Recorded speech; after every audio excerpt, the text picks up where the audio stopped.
Hello everyone and welcome back to my channel. My name's GM Lady Jane and I'm here to discuss this cute game called the Cozy Florist. If you like something that's cute and cottagecore with lots of beautiful flowers, you would love this game.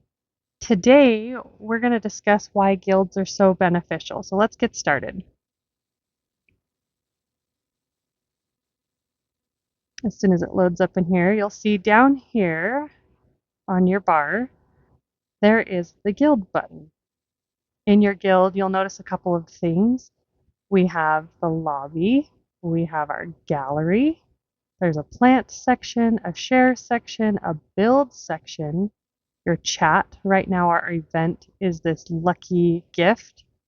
We have the honor hall and the shop. And right now too, before I forget about it, is guild competition time.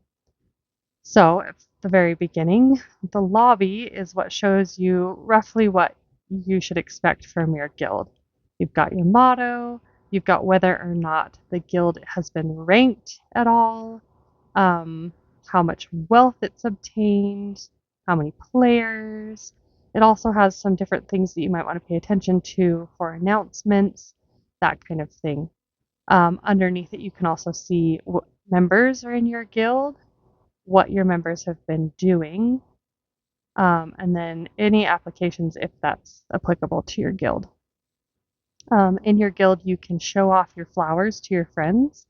I try to make sure that all of my rarest flowers are in here. Obviously, I'm a little bit outdated, and you can purchase more slots if you'd like.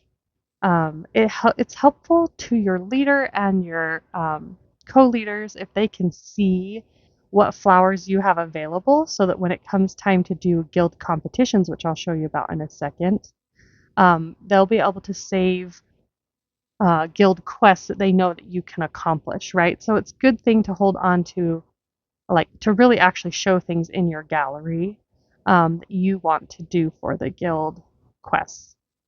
The next one we can talk about is right here under plant. This seems like a strange thing. It doesn't seem terribly useful. And at first, when I was doing it, I didn't understand quite what I was getting myself into. So um, when it's full, you can see each flower allows for 6 of that type of flower to be harvested. And then there's a countdown. Oh gosh, if I can draw good. Um, Timer here. So it goes for 15 minutes and it maxes out after 6 rounds of 15.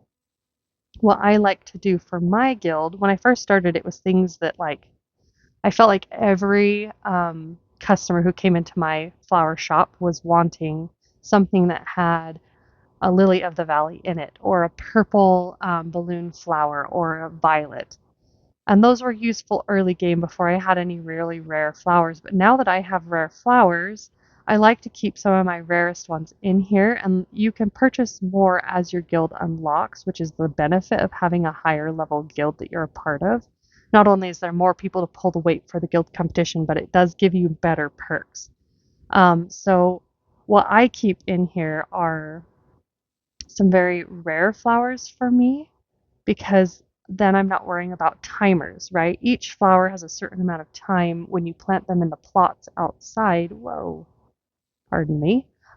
When you're planting them out here, they have a certain amount of time that they will go before you can harvest from them. And you can speed those up with your little speed up cards, but it's easier for me to have those super rare flowers planted in here, knowing I'm going to get 6 of those every, whatever 6 times 15 is. I'm not a math person, so don't come for me in the comments. But for each 15-minute, you're going to get 1 of those flowers for sure.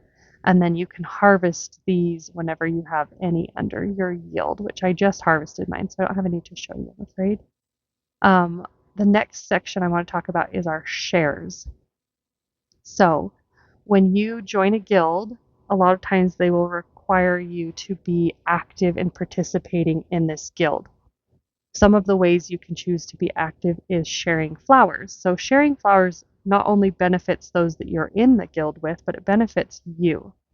And I'll explain how that works. So I've opened, which it cost me to open all 4 of my flower slots. but it also allows me to claim more rewards for sharing more flowers. That's the biggest part of this game, and I know it's super frustrating to some people that people can go in and pick flowers out of your garden and you yield less, but the whole point of this game is sharing flowers with each other. So in a guild, when I go ahead and I input my flowers in these slots to be able to share them, I'm putting out so many, right? Right now, this flower is not upgraded enough. Same with any of these. I haven't upgraded a ton of my rare flowers. I've been working a lot of my common flowers, but I wanted to share flowers with my guild members that I knew they would want to take from me, because then once I zero out, like I have here and here, then I don't have to worry about losing out on rewards for those. So you'll go ahead, I'll show you in here. If you go underneath the sharing history, you can see that when someone claims something from you, it tells you when that is. At the very end of your day, it will also tell you how much you were granted because someone took all that they could claim from you, right? So for yesterday, I received this much experience, this much gold, and this many guild coins because the one flower I shared, Silver Cicade, I don't know if I even said that right, were all claimed by my guild members, right? So the more I share flower-wise with them, the more that they completely buy them out, then the more likely it is that I will get more experience. So you can see here, right? They were all claimed here. Some of these were claimed, right? The Gilded Sweet Dream shared by you was claimed by guild members. It didn't say all. So I received less experience, less gold, and less guild coins because they weren't all completely taken, right? That's why you want to give flowers that people actually want, right? So that you're going to end up with all of them being claimed and give the max amount of experience and gold and coins from those shares. So it's also important too, that's why I've gone up to all 4 claims in my guild, because I want other players to be able to claim as many flowers as they can to grant my guild members as many rewards as possible, right? Speaking of which, I still have one. I really like when the shells get put up here. That one's my favorite. Or anything that goes along with that flower pot so that I can complete more of those because I haven't bought all of those yet. So shares like these kinds of ones, I can call her out because she's my bestie, um, are not as commonly taken because these are the most common type of flowers, right? You get this for achieving a certain level. Everyone gets it, right? Not everyone has like higher level, right? The purples are pretty rare. The yellows are extremely rare. A lot of times they have to spend money to get the purples and definitely the yellows. Things like that. So I'm going to take from this guild member because she is my bestie, and I do know that that is not going to get her anything if there's nothing achieved, nothing taken from the total amount she put in there, right? So there's the upside to the flower sharing. So down here in the bottom, this is one of the other elements of contributing in your guild that benefits both parties.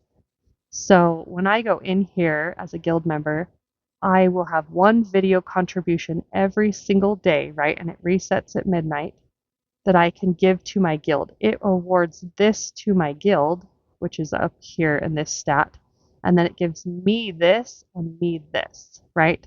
And depending on whether or not I want to spend money, like guild gold, like my gold versus my diamonds, gives me different rewards here, right? So there's more guild gold that I'm going to get here versus like on the 20 with my diamonds rather than my gold. It also puts in more contribution points. I don't know if you've seen that or noticed that here. Your daily contributions are tallied so that everyone can see how much you gave that day, right? Versus your total amount that you've given this whole time. The people who've given high amounts usually have been with the guild for a while, and then that's why they've achieved a lot of times like these levels, co-leader and elder, because they have contributed a lot and played in that whoever was the leader before me, because this wasn't my guild, our leader left, and so I took over her place because it was either that or we lose the guild. So I was willing to step into the place of the original creator of this guild. And so she had set these lovely ladies to be co-leaders and elders and things like that. A lot of times it's based on this merit, but not always. Sometimes it's how active they are in chat, right down here, how much they participate in the guild quests or guild competitions, how much they're sharing flowers, and how much they're doing, like I said, of those daily contributions. So why would I care, right, that I'm getting guild gold, right, or that I'm giving the guild gold? So this treasure chest of gold that goes to the guild, ooh, hold on, it goes to the guild here. This is how your guild leader will give you more shares right here, right? More claims on your shares. It's also how your guild leader will upgrade your guild. They have to have a certain amount of wealth in the coffers for their guild to be able to achieve higher levels, which then gives you more of those plants slots. It gives you more people who can join, like a total number changes with each upgrade, that kind of thing. So you're helping build the guild when you give the guild that money from giving your contributions, right? So then the other side of it is, why do I care if I have this, right? You can see up here that I have 3,620 right now of guild gold, which is nice for me because one of the benefits of being in a guild is this shop right here. And the shop, you can go in and see I've unlocked all of these slots and they cost me for guild gold every single one, but the first row here was free. I had to pay for each individual one of these afterwards, but then it gives me more things that I can purchase, right? So I'm getting 10 of each of these items for anywhere from 80 to 100 gold right now, which is so nice when you've got flowers that you need to cultivate that need like 80, or more of these specific cultivation items. I can buy more of them in my shop than I would be able to in the materials shop that the game has.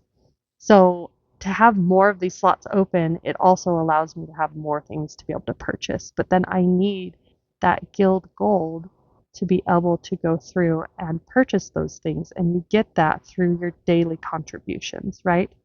So I, as the guild leader, try to look for people who are actively giving to the guild, not only because they're receiving things, but then I can do things like I can give you more share or more um, claims on the flower shares, but I can also upgrade our shop so that it gives you more slots. Like right now we have this one, the 10%. So I have in my guild shop the ability to have 10% off on a couple of items, and it randomly selects what it's going to give you as your percentage off. I also now have unlocked the 20% off slot, right? So a few of my items each day when this refreshes, right, at midnight, will be 10% off and 20% off, and I can continue with guild coins, right, those coffers, to upgrade my guild so that I can have half price refresh, a free refresh, or so on and so forth up as we go until I have certain things that are up to 90% off, benefiting my guild members, right? So you really need to know to use your shop to your advantage.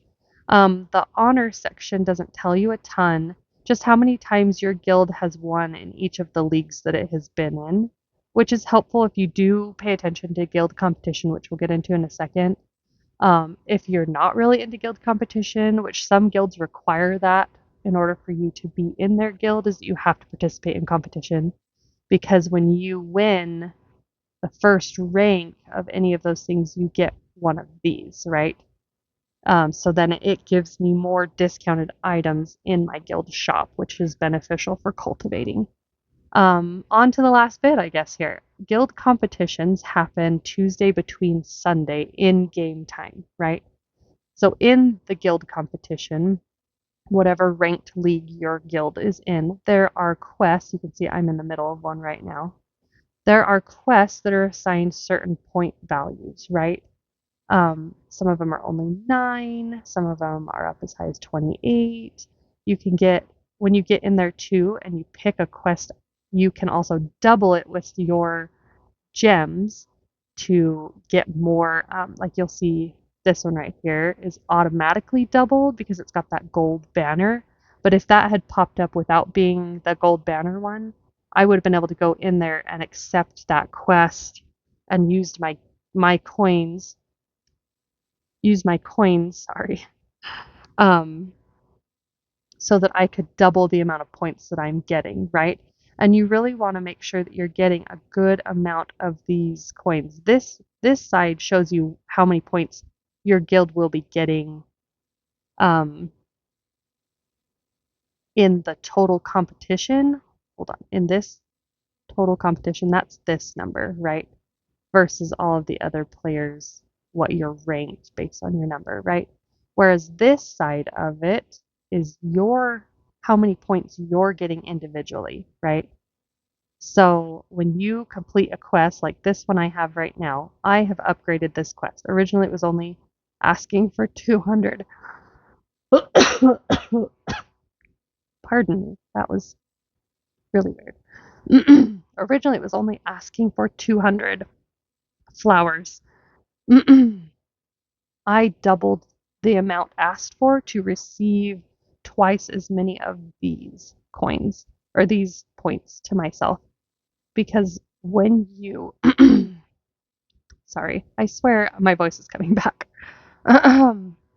When you get to 100 of those points, you'll see up here, I saved this so that you could see what I was talking about. 100 of those points for myself, doesn't count for anybody else. 100 of those little boat coins for myself means that I can now use this right here. This side comes from whenever we achieve a certain amount of points, the whole guild unlocks those chests. But for me, myself, without anyone else being involved, my reward points go to this. So I can go in here and dependent upon which group we're in, the quest or not the quest, the competition rewards change. And you have to have 100 of those points to be able to redeem. And this is what you get, which is pretty darn good, right? You get 380 of those coins you can spend in your guild shop. You get a little bit of gems. That's not a ton of gems, but it's better than nothing. When you're first starting out and you just feel broke all the time, getting into a guild and just churning through guild quests is the best way to get this right here so that you don't always feel like you're broke all the time and you can't afford to purchase anything from the materials shop and, that kind of stuff to cultivate your flowers. You also get a good chunk of flower tickets and your little speed up cards for your plots. So I try to make sure that I'm in there doing as many like high level quests as I can so that I can then ultimately redeem this as often as I possibly can. There is a caveat. You are limited to 18 quests a week, right? There is an increase. This increase costs you a certain number of gems per, and you can get up to 24 quests in a week.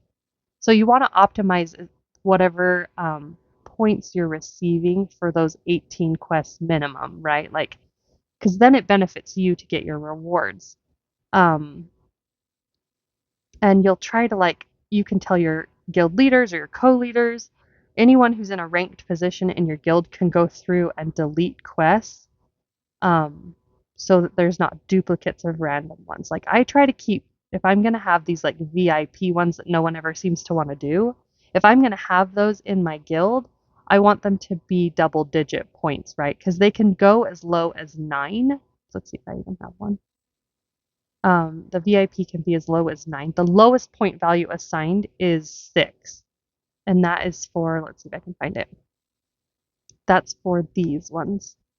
These are your royal supplies. So if you're going to do one royal supply, which when I first started out, just as a normal guild member, not as a guild master or leader, but anytime I did anything normally throughout my day, I would come in and double check that there wasn't a guild quest already available to give me the points for what I was already going to be doing, right? So I know I'm going to be doing my royal supply because I was broke, right?